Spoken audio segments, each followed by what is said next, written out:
in that mirror. Now tell me who's the fairest? Is it you? Is it you?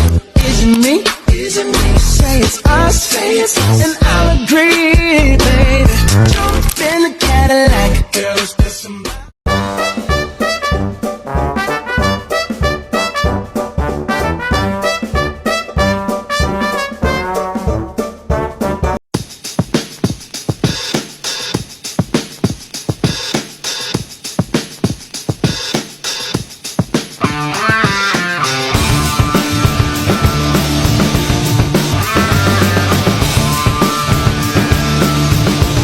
A few moments later.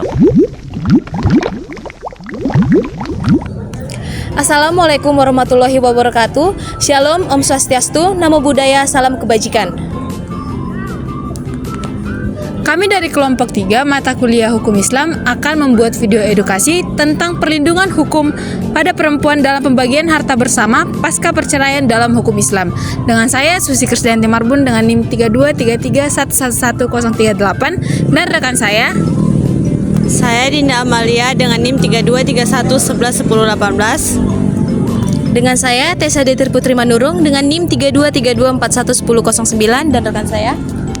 Dan saya Alvin Putra Harirno Manik dengan NIM 3233111041. Selamat menyaksikan. Pentingnya perlindungan hukum bagi perempuan dalam pembagian harta bersama setelah perceraian menurut hukum Islam di Indonesia. Harta bersama yang diperoleh selama perkawinan menjadi sumber konflik utama saat perceraian, di mana perempuan seringkali mengalami ketidakadilan. Meskipun hukum Islam dan peraturan seperti kompilasi hukum Islam memberikan hak kepada perempuan untuk mendapatkan bagian dari harta bersama, implementasinya di lapangan seringkali terhambat oleh campur tangan pribadi, hukum adat yang tidak berpihak pada perempuan, serta kurangnya pemahaman hukum di masyarakat. Perceraian yang merupakan konsekuensi dari berakhirnya ikatan perkawinan membawa sejumlah dampak hukum, termasuk dalam pembagian harta bersama. Dalam praktiknya, hak perempuan sebagai mantan istri belum terlindungi secara maksimal dikarenakan berbagai faktor seperti kesulitan membuktikan kontribusi, tekanan sosial, dan kurangnya keputusan hakim yang sensitif gender. Nilai-nilai sosial patriarki dan peran ganda perempuan dalam keluarga semakin memperberat posisi mereka dalam memperoleh hak yang adil. Oleh karena itu, diperlukan upaya serius untuk memperkuat perlindungan hukum terhadap perempuan dalam pembagian harta bersama pasca perceraian agar keadilan benar-benar terwujud. Harta bersama dan perlindungan hukum perempuan pasca perceraian. Perlindungan hukum bagi perempuan di Indonesia dapat dilakukan secara preventif maupun represif untuk menjamin keadilan, kepastian, dan kemanfaatan. Dalam konteks harta bersama, terdapat perbedaan antara fikih klasik yang menerapkan prinsip pemisahan harta dengan hukum Indonesia yang lebih progresif. Berdasarkan KHI pasal 85-97, harta yang diperoleh selama pernikahan menjadi harta bersama dan harus dibagi dua saat perceraian, tanpa mempersoalkan atas nama siapa. Sistem ini mengakui bahwa kontribusi non-ekonomis istri sebagai ibu rumah tangga setara dengan kontribusi ekonomis suami.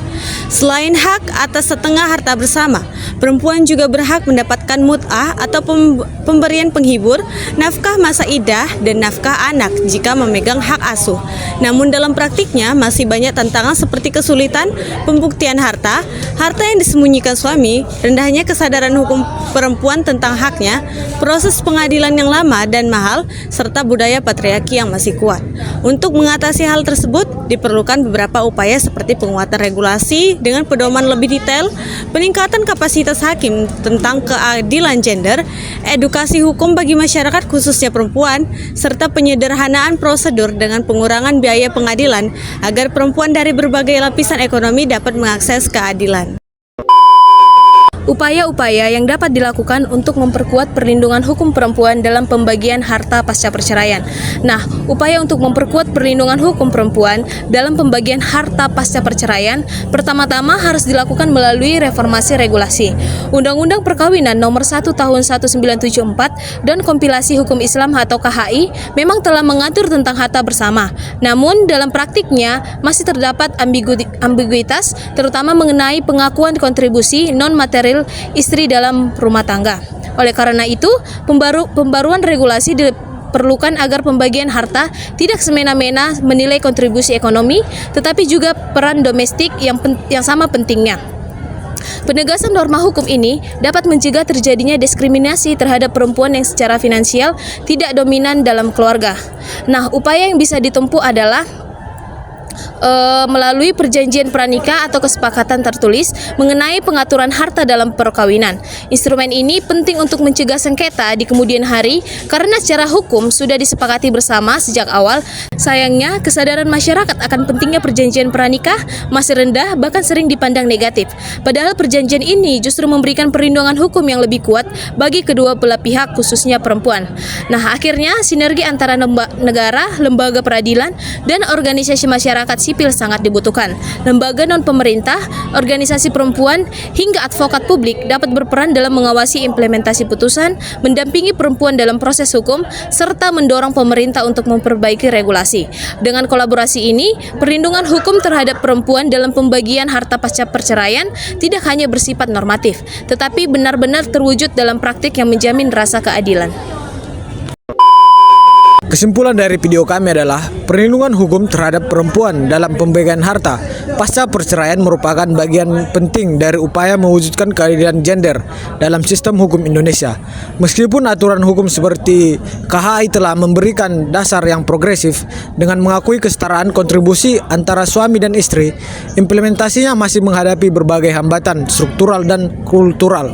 Oleh karena itu diperlukan sinergi antar negara, lembaga peradilan, dan organisasi masyarakat sipil untuk memastikan pelaksanaan hukum yang efektif melalui peningkatan kesadaran hukum, penguatan regulasi, dan perbaikan akses terhadap keadilan. Perlindungan hukum bagi perempuan tidak hanya terhenti pada tataran normatif, tetapi benar-benar dirasakan secara nyata dalam kehidupan sosial. Sekianlah hasil video dari kami. Jika ada tindakan maupun tutur kata yang salah, kami mohon maaf. Bye!